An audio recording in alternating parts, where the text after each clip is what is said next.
ওকে, এই যে তোমরা যেমন আমাদের সেলফি হবে একটা।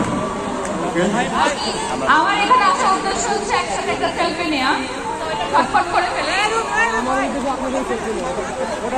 আপনি যে একজন একজন করে সেলফি না দেন, 100টা ভিডিও আমি আছি।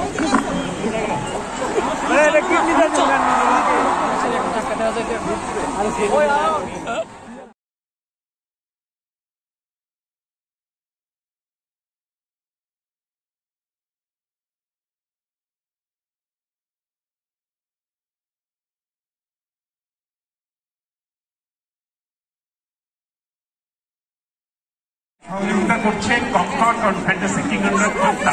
আমরা ফয়েজ রেখে গিয়েছিলাম চট্টগ্রামে, ওটাও তাদের সহযোগিতা ছাড়া হতো না। এছাড়া আমাদের সঙ্গে আছে ফ্রেশ, আমাদের সাথে আছে এটিএন বাংলা, আমাদের সঙ্গে আছে অবশ্যই প্রথম আলো বন্ধু সভা, আমাদের সঙ্গে আছে কনকর্ড। তো প্রথমে কি মতি ভাই বলবেন না প্রথমে শাহরিয়ার ভাই বলবেন? আচ্ছা, প্রথমেই বলবেন প্রথম আলোর সম্পাদক মতিউর রহমান। চিৎকার করে দেখি। সারাদিন এখানে থেকে তোমাদের ভালো লাগলো? এরকম আমরা আরো করলে তোমরা আসবে? অল্প কথা আমরা বাংলাদেশের জয় সর্বক্ষেত্রে আমরা ছিনিয়ে আনবো। এই লক্ষ্য, এই স্বপ্ন আমাদের।